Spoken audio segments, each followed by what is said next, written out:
Subscribe or you'll be visited by the toll troll. Would you ever hire a Zoomer? Yeah, to bang. He's lucky to even get a response on a day off. I'm on contract though, lel. I would only hire white conservatives who aren't Mormon. This sort of mentality is why people never progress up in the world. If you're not willing to show you will take shit for the greater cause, then why should a better job ever give you a chance? Based. Answering to your phone on off days. If he did that to me when our company needed him, he would be blacklisted from the industry. As a millennial, I wouldn't even reply to the first message. If they continued to message, the number would be blocked until I'm back at work as usual. Why are Zoomers even acknowledging it? The greater cause, $18 per hour. The general rule is only to hire women and use them to condescend to the other males. Tell them to go play Nintendo, call them kids, etc. As a Zoomer, of course I would. Zoomers are ambitious and lazy, they will stop at nothing to achieve what they want. No wonder most Zoomers have more savings than millennials. I know, right? I'm off and my phone is off too. That's if it's a work phone.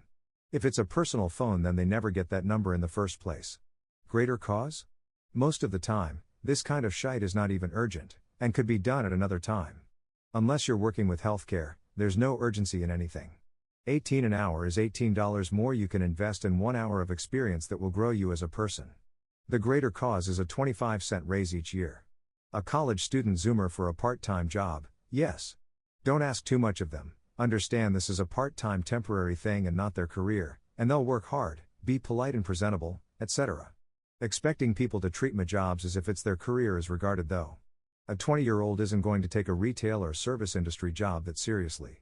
They'll work hard when they're there, but they're not about to give up their days off to come into work because they don't need the money. They're just there to have on their resume that they were working a job. Any 20-year-old who does show up on their day off to service industry or my jobs is doing it because they're sweating one of their co-workers, or because they have no prospects and retail/service industry is a career to them. It's not about the urgency, it's about proving who you are. Think of the greatest achievers of our time. If you're not willing to work hard when it doesn't matter, then what happens when it does matter and you're under immense stress? You are setting yourself up for failure against those people who do care. Want more, pay more, simple as, when you die, nobody at your job is going to miss you, they will replace you within weeks, and in a few months, you'll be forgotten. Your family won't forget you though, your children will visit your grave every year, that's if you're a good parent though, which doesn't look like it, since you seem to want to sacrifice yourself for a company rather than stay with your family, lol. I own a small crappy business. I wouldn't even be mad if he told me that. Recently I was working at a job as a seasonal temp, but I got sick in the last week because some biatch came into work with a bad flu. Can't get a response from management, but I kept calling in sick. I looked up their sick policies and found out they only give you 5 sick days a year for some reason. Most jobs in the US are actual slavery. Also, force workers to come in when they're sick to infect other workers. It's just so stupid, all of it is so dumb. Yes, I think they're funny. Zoomers and millennials have to stick together for the betterment of the world. The average Zoomer is in greater debt than any millennial. I genuinely don't know why you broccoli-haired regards come here and lie, but every problem Gen X had, millennials got worse, and every problem millennials had, Zoomers got worse because economic malaise is progressing alongside currency inflation, so the more time you have in the workforce the better you can keep pace with boomers devaluing currency to pump their stock bags. Don't care, want more, pay more.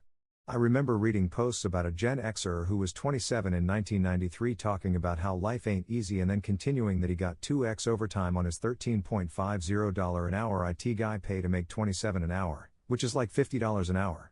The reason no one can make it up is because almost nowhere pays you 2x overtime hourly for normal overtime anymore. The only places I've seen do that will do it for holidays like Christmas, and that's it, and they don't want to staff on Christmas. If you never pay people, they will have no motivation. It's not about the urgency, it's about proving who you are. Why do you need to prove to a company who you are? Zoomers understand something that most previous generations have missed. You're completely replaceable in any place, damn, even your friends can replace you. Your family can't, and you can't replace yourself. It's better to jerk off at home, than to do something meaningless as to sacrifice your joy for someone else that won't even appreciate your time. A job is purely transaction. You pay someone to do shit you don't want to do, and you agree on terms. It's that simple. If you think that being explored is proving your worth, I don't know what to tell you. I hired probably 10 girls this year between the ages of 15 to 19. If your job needs staffing, it should stay a job. The only places worth busting as for are corporate jobs. I busted as in wage slave jobs, and all I got was some fat-ass roastie telling me I should work for her husband's warehouse. Now that I get a salary, I will lick my boss's nuts on the weekend if he wants, since there's an actual career path involved and relationships to make. The entire market is designed for job switching. If you keep a job longer than like 3 years, you are getting shafted in terms of salary and growth. If a company wants loyalty, they have to actually reward people who put effort in. They don't, they punish them and hire Indian superiors who hire more Indians who don't actually work. There needs to be responsibility for there to be loyalty. If there is an HR department, high-level oversight and interference with lower-level managers, etc., loyalty is irrational. The system is designed for success in large by neglect of the particular. Doing well or standing out makes you less functional in the machine and is punished. If there are any non-white employees or an HR department, the company is my enemy and I'm going to work as little as possible and do my own stuff on the side. I'm still one of the highest performing employees despite that, and they don't deserve anything more than the little I give them. Facts: I'm switching jobs each 3 years and it has worked great. I got a job as a mid-level software engineer at 21, now I'm preparing to get a senior role. Be a good slave, bro. Dedicate yourself to a company that sees you as a disposable number. What makes someone like this? Deferring marriage and child rearing in favor of being a career woman, then finding out the hard way that her chances of building a family at her age have diminished significantly and she's basically infertile now. That's what I would guess. Working hard as a meme, I slaved for my employer and was kept at the same position while people that played social hierarchy games would get promoted. Do more equals more is expected of you cause you set a higher threshold. Anything less than that now and you're slacking. This is why Americans deserve to get replaced by Mexicans and Indians who will gladly do the job without being entitled about it. Wage suppression is good. /S. They ask for help. Get none. Work isn't done in time. Wow, what a bunch of incompetent people. 2 out of 10 made me read. I literally do not check email or text while on vacation. They can call me and leave a message if it is that important. Dummy. Replaceable doesn't mean replaceable at poverty wage. Everyone can be replaced. Some are more costly to replace than others. I automated work at my workplace and they literally took it for granted. The line manager who saw my code, was 500 lines of code by the way, just expected even more work done. They're so heckin' incompetent. If they were in a startup, they'd be on the chopping block immediately. Not that I've ever been, but they had procedures so out of date you wouldn't believe. They didn't believe in the concept of tight reconciliations, instead it was margins of error in work like finance. But no proper procedure notes. Just based off of feels and whatnot. Desperately search for work. No one responds despite me being qualified. It's my fault for being lazy. Based Zoomer.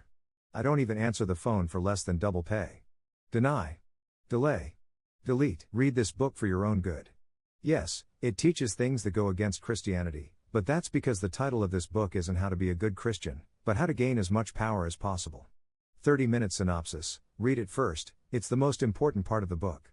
Why is this book relevant to biz? The laws of business are like the laws of nature. In nature, the lion will eat the mother with her calf. A wolf or a cat will follow a rabbit to its burrow, so that it may feast on the entire family. Sharks will kill each other before they're even born. The only true way to the top is to be vicious, remorseless, and immoral. Yes, as far as biz goes, that means that every politician and CEO who finds success does so in some by due to exploiting others. Our society, like nature, is modeled exactly in this manner, but following this book makes you a scumbag. That's the heckin' point. The book literally says so in the intro. This is why you shouldn't claim to have skimmed a book without having read the intro. Furthermore, you don't really have to use everything in this book. You could toss aside the stuff that you feel makes you a scumbag, probably 50% of the 48 laws in my opinion, and use the rest. You could try to retain your morality at the cost of your own power, although the book says this isn't really good. But whatever you choose, you do have to understand the laws in the book so you understand how the game of power is played by others. But what about the good CEOs and politicians like the CEO of Costco?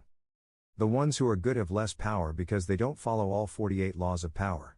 A good man may have power, but that doesn't mean he's willing to do anything for or. A good man can let power go. My boss is based and will give me $100 under the table for coming to work on my day off. Should simply be standard to do 1.5 to 2x if you get called in like this. Most will take the deal. If that's too much for you, maybe you aren't actually getting enough business to warrant calling them in? People deserve a premium for inconvenience. At my old job where we had to have someone in the office 24/7 365, extra shifts were 2x your salary by default. 3x if it was an extra shift between 7 p.m. to 6 a.m. 5x your salary if you took an extra weekend shift. I will never understand people who agree to work extra for their base pay. I'd hire Zoomettes, for me to piss on. It's my boss's fault for not accounting and planning for this situation to rise up when business is overwhelming him and he's too low on workers. He didn't plan good enough. It's not the worker's fault. It's not the business fault, it's not a natural disaster either. He messed up and should take responsibility.